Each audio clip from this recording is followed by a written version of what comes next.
بے شک آپ اس شخص کو ڈر سنائیں من اتبع ذکر جو نصیحت کو مانے وخشی الرحمن بالغیب اور بن دیکھے رب کو مانے۔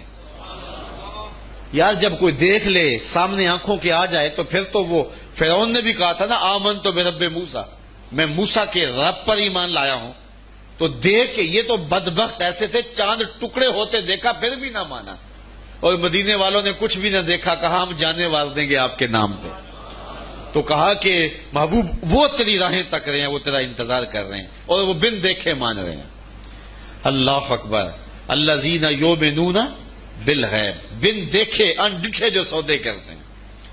بڑا معروف نام ہے بہلول کا، مجاذیب میں سارا مجذوب وہ ہوتا ہے کہ تجلیات کے وفود سے جس کا چراغ عقل ٹوٹ جائے، بجھ جائے، جس کا شیشہ عقل ٹوٹ جائے، اس کو مجذوب کہتے ہیں، لیکن اللہ کی قربت کے سائے میں وہ رہتا ہے۔ اقبال نے بھی کہا کہ نہ پوچھ ان خرقہ پوشوں کی، ارادت ہو تو دیکھ ان کو، ید بیضا لیے بیٹھے ہیں اپنی آستینوں میں، تمنا درد دل کی ہو تو کر خدمت فقیروں کی، نہیں ملتا یہ گوہر بادشاہوں کے خزینوں میں۔ رب اشعث اغبر مدفوع بالابواب لو اقسم علی اللہ لابر، بہت سارے لوگ کہ ان کے بال بکھرے ہوئے حالت پراگندہ تمہارے دروازے پہ ہیں، تم دھکا دے دو بابا پرے چلا جا، لیکن فرمایا کبھی انہیں چھیڑنا بیٹھنا، اللہ کے نام پہ قسم ڈال دیں تو اللہ پوری کر دیتا ہے۔ ایسے لوگ بھی، یہ بخاری کی روایت ہے جو میں آپ کے سامنے پیش کی ہے۔ رب اشعث اغبر مدفوع بالابواب لو اقسم علی اللہ، اگر اللہ پہ کوئی قسم ڈال دیں لابر، اللہ پھر پوری کرتا ہے، ان کی لاج رکھتا ہے وہ، چونکہ بندے جو اس کے ہوتے ہیں۔ بغداد کا بازار تھا اور ایک حلوائی جو ہے وہ صبح صبح اپنی دکان سے جا رہا تھا کہ ایک فقیر آ نکلا، لکڑی کے کھڑاؤں اس نے پہنے ہوئے تھے، تو کہا بابا جی آؤ ذرا بیٹھو، تو اس نے گرم گرم دودھ نکال کر کے بابا جی کو پیش کیا، صبح کا موقع تھا، اس نے پیا اور اللہ کا شکر ادا کیا اور اس کو بھی کہا تیرا بھی شکریہ، اور فقیر آگے چل پڑا۔ بازار کا منظر تھا، آگے ایک فحشہ عورت اپنے دوست کے ساتھ، اپنے یار کے ساتھ سیڑھیوں پر بیٹھ کے موسم کا لطف لے رہی تھی۔ یہ آج کل جس طرح ہلکی ہلکی بوندا باندی ہو تو جی چاہتا نا کہ باہر آئیں اور منظر دیکھیں، تو ساون کی رت لگی ہوئی تھی، ہلکی ہلکی بوندا باندی تھی، تو سیڑھیوں پہ بیٹھ کے وہ موسم کا لطف لے رہے تھے کہ یہ فقیر اپنی موج میں بازار سے گزرا، تو لکڑی کے کھڑاؤں تھے، کیچڑ اڑ کے کبھی دائیں گرتا تھا کبھی بائیں گرتا تھا، ایک چھینٹا اڑا اور اس عورت کے لباس پہ جا گرا۔ اس کے پاس اس کا بیٹھا ہوا جو یار تھا اسے بڑا غصہ آیا، اٹھا اور آ کے فقیر کے منہ پہ تھپڑ مارا۔ فقیر بنے پھرتے ہو، چلنے کی تمیز بھی نہیں ہے، قیمتی لباس ضائع کر دیا۔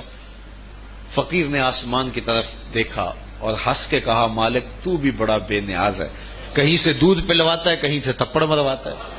حضرت داتا گنج بخش علی حجویری کشف المعجوب میں لکھتے ہیں فقیر اتنی دیر تک فقیر نہیں بنتا جب تک خدا کی رضا پہ راضی نہیں ہو جاتا۔ بلیا لوکی تینو کافر کافر آکھن تو آہو آہو آکھ، جب تک یہ کیفیت نہیں ہو جاتی فقیر فقیر نہیں بنتا۔ کہا مالک تیری بھی عجیب شان ہے، کہیں سے دودھ پلواتا ہے کہیں سے تھپڑ مرواتا ہے۔ یہ کہہ کے فقیر آگے چل پڑا۔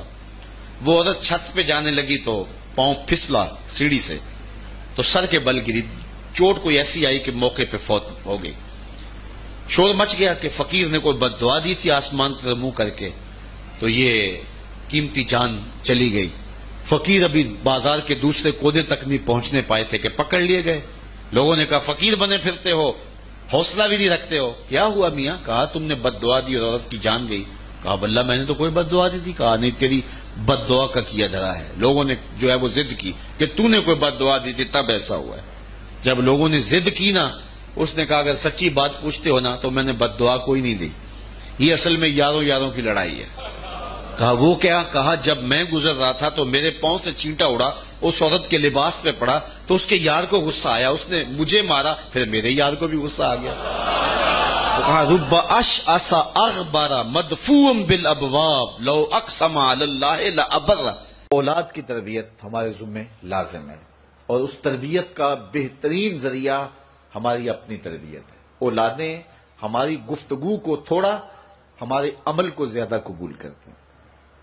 آج لوگ ہمارے پاس آتے ہیں جی ہمارا بچہ نماز نہیں پڑھتا، چلو ہم نہیں پڑھتے یہ تو پڑھے، تو میں کہتا ہوں یہ کیوں پڑھے؟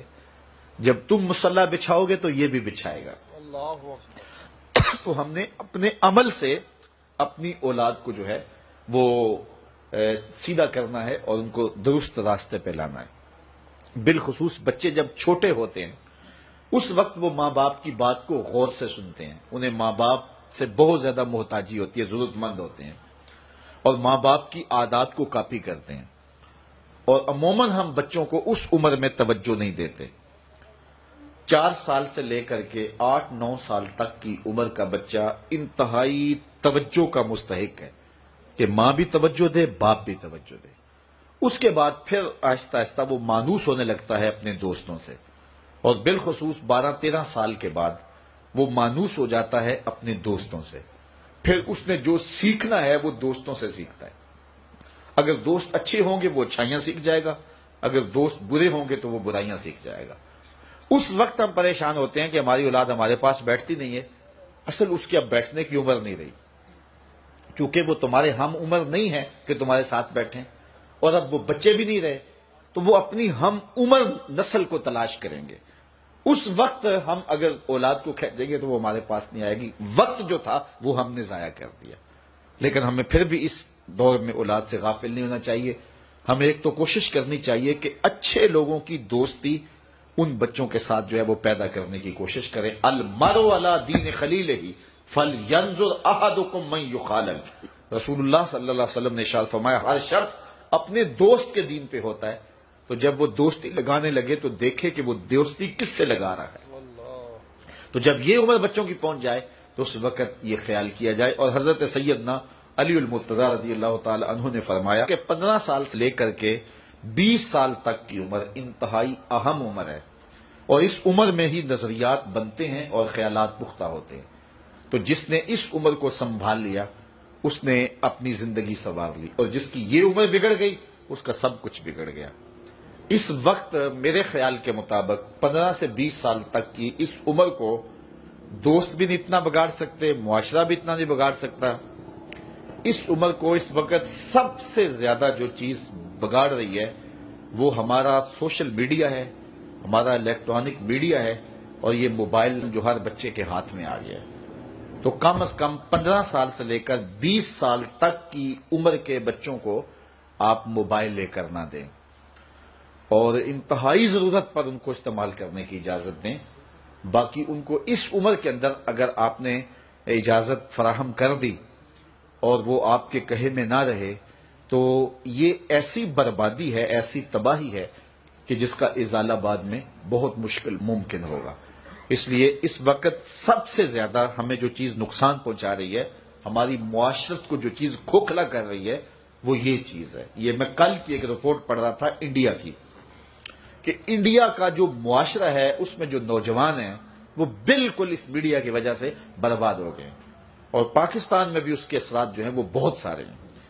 لیکن یہاں اب بھی کوئی شرم و حیا موجود ہے، لیکن اگر ہم نے اپنی نسل کے آگے بند نہ باندھا تو یہ میڈیا مغرب کی جانب سے ہماری معاشرتوں کو تباہ کرنے کے لیے ایک ہتھیار کے طور پہ استعمال کیا جا رہا ہے، اور ہماری نسل بڑی تیزی کے ساتھ جو ہے اس کا شکار ہو رہی ہے، اور گھر لٹ رہے ہیں. شرم و حیا وہ جو ہے وہ اس کا جنازہ نکل رہا ہے.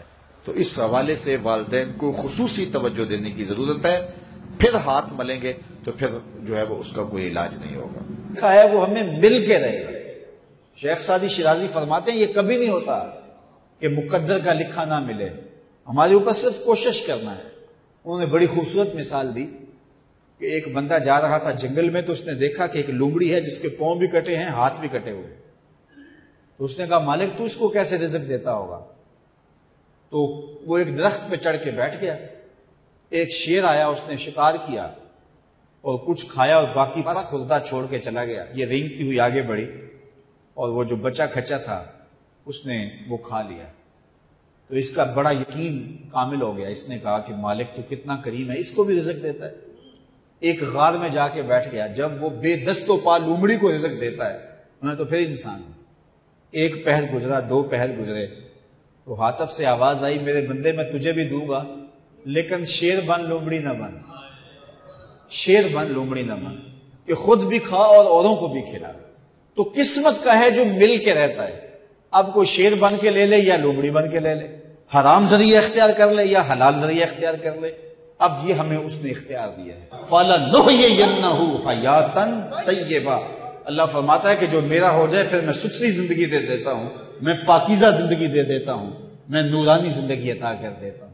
تو یقیناً جو اس کے ہو جائیں پھر اللہ اس کا ہو جاتا ہے۔ فَلَنُحْيِيَنَّهُ حَيَاتًا طَيِّبَةً کا روپ چڑھتا ہے ان کے چہرے کے اوپر، زندہ ہوتے ہیں تو خوبصورت زندگی گزارتے ہیں، اور جب اس دنیا سے جاتے ہیں تو پھر بھی خوبصورت زندگی گزارتے ہیں۔ اللہ تعالی ہمیں ایسا کر دے کہ مرنے کے بعد بھی ہمارے چہرے پہ رسول اللہ کے انوار کا عکس نمایاں ہو، اور دنیا کی زندگی میں رہیں تو ہم طمانیت کی زندگی، سکھ اور چین کی زندگی گزاریں۔ صبح سے لے کر شام تک ٹینشن، مصیبت، پریشانیاں، کیا ضرورت ہے اتنا کچھ لینے کے لیے؟ درود پڑھتے جاؤ، زندگی گزارتے جاؤ، زندگی سوکھی گزارو، زندگی اوکھی نہ گزارو، جو اللہ نے دے دیا اس پہ راضی ہو جاؤ، بس ٹھیک ہے۔ اگر کوئی لوگ تمہیں گالیاں دیتے ہیں، برا کہتے ہیں، کوئی بات نہیں، بلیا لوکی تینوں کافر کافر آکھن، تو آہو آہو آہ۔ کوئی تکلیفیں دیتا ہے پھر بھی پریشان نہ ہو، رزق تھوڑا ہے تب بھی پریشان نہ ہو، زیادہ ہے پھر بھی ٹینشن نہ لو، اللہ کا شکر ہے، اللہ نے جس حال میں رکھا ہے۔ اور سنو، میں کہتا ہوں کہ یہ ٹینشن فری حدیث ہے۔ حضرت علی المرتضیٰ فرماتے ہیں جو اللہ کے دیے گئے تھوڑے رزق پہ راضی ہو گیا، اللہ قیامت کے دن اس کے تھوڑے عملوں پہ راضی ہو جائے۔ جو اللہ کے دیے تھوڑے رزق پہ راضی ہو گیا، اللہ قیامت کے دن اس کے تھوڑے عملوں پہ راضی ہو گیا۔ تو خوش نصیب ہیں وہ لوگ جو اپنی زندگی کو اللہ کی رضا میں گزارتے ہیں اور اپنی آخرت کو بھی اس کی رضا کے سائے میں لے جاتے ہیں۔ اللہ تعالیٰ مجھے آپ کو اپنی رحمتوں کے سائے میں رکھے، دنیا آخرت کی بہاریں نصیب فرمائے۔ آقا کریم علیہ السلام کی مجلس نور سجی ہے۔ حضرت انس بن مالک رضی اللہ تعالی عنہ روایت کرتے ہیں، ایک شخص آیا اور حضور کی خدمت میں عرض گزار ہوتا ہے، متی الساعہ یا رسول اللہ، اے پیارے رسول صلی اللہ علیہ وسلم، قیامت کب آئے گی؟ اگر ایک طالب علم پوچھ رہا ہو کہ استاد جی امتحان کب ہوں گے، تو اس کا مطلب صاف صاف یہ ہے کہ اس نے بھرپور تیاری کر رکھی ہے اور بے چینی سے اسے امتحانات کا انتظار ہے۔ تو اس نے کہا متی الساعہ، قیامت کب آئے گی؟ تو حضور نے اس کو جو جواب دیا، فرمایا ما عادت لہا، قیامت کا پوچھ رہے ہو، اس کے لیے تیاری کیا کر رکھی ہے؟ تو شخص کا جواب سنیے، اس نے عرض کی ما عادت لہا من کثیر صلاۃ ولا صوم ولا صدقہ ولکن احب اللہ ورسولہ، میں قیامت کی تیاری کے لیے نمازوں، روزوں اور صدقات کی کثرت نہیں رکھتا۔ بعض ہمارے خطبہ جوش خطابت میں کہہ دیتے ہیں کہ اس نے کہا کہ یا رسول اللہ، نہ میں نمازیں پڑھی ہیں نہ میں روزے رکھے ہیں۔ یہ کیسے ہو سکتا ہے کہ ایک صحابی رسول ہو اور وہ نماز نہ پڑھتا ہو اور وہ روزے نہ رکھتا ہو؟ اس نے روزوں اور نمازوں کی کثرت کی نفی کی ہے۔ لفظ جو حدیث کے ہیں وہ یہ ہیں، اس نے کہا ما عادت لہا من کثیر صلاۃ ولا صوم ولا صدقہ، میرے پاس نمازوں اور روزوں اور صدقے کی کثرت نہیں ہے۔ اس بات پہ مجھے کوئی تیاری کی صورت میں ناز نہیں ہے کہ میرے پاس بہت ساری نمازوں کا ذخیرہ ہے، صدقات میں نے بہت سارے کیے ہیں، لیکن جو میری تیاری ہے وہ یہ ہے ولیکن احب اللہ ورسولہ، میں اللہ اور اس کے رسول سے پیار کرتا ہوں، میری بس یہی تیاری ہے۔ تو اس جواب پر حضور علیہ السلام نے جو ارشاد فرمایا وہ سننے کے قابل ہے۔ آقا کریم علیہ السلام نے ارشاد فرمایا انت مع من احببت، تو جس کے ساتھ محبت کرتا ہے اسی کے ساتھ ہوگا۔ اب حضرت انس بن مالک رضی اللہ تعالی عنہ اپنی رائے دیتے ہیں، فرماتے ہیں فما فرحنا بے قول النبی صلی اللہ علیہ وسلم انت مع من احببت، کہتے ہیں ایمان لانے کے بعد زندگی میں کبھی اتنی خوشی نہیں ہوئی تھی جتنی خوشی اس قول کو سن کے ہوئی کہ حضور علیہ السلام نے فرمایا کہ تم اس کے ساتھ ہوگے جس سے محبت کرتے ہو۔ تو حضرت انس رضی اللہ تعالی عنہ مزید فرماتے ہیں انا احب النبی و ابا بکر و عمر و ارجو ان اکون بحبی ایاہم وان لم اعمل بمثل اعمالہم، کہتے ہیں میں اللہ کے رسول سے پیار کرتا ہوں، میں حضرت ابو بکر سے پیار کرتا ہوں، میں حضرت عمر سے پیار کرتا ہوں، اور ان کی محبت کی وجہ سے میری خوش نصیبی کہ میں ان لوگوں کے ساتھ ہوں گا اگرچہ میرے اعمال ان کے اعمال جیسے نہیں ہیں، لیکن حضور کا یہ فرمان تو جس سے پیار کرتا ہے اس کے ساتھ ہوگا۔ فرماتے ہیں کہ پھر ہماری خوشی کی انتہا نہ رہی، اور ایمان لانے کے بعد صحابہ سب سے زیادہ اگر کسی قول پہ خوش ہوئے ہیں، کسی بات پہ بہت زیادہ انہیں فرحت ہوئی ہے، تو وہ اس بات پہ فرحت ہوئی ہے کہ حضور نے ارشاد فرمایا انتا ما من احببت، تو اس کے ساتھ ہوگا جس کے ساتھ نہیں اب تھمنا نہیں، فردوس میں جا کر دم لینا، آفاق کے ہر ہر گوشے میں قرآن سنا کر دم لینا، اب رکنا نہیں اب تھمنا نہیں۔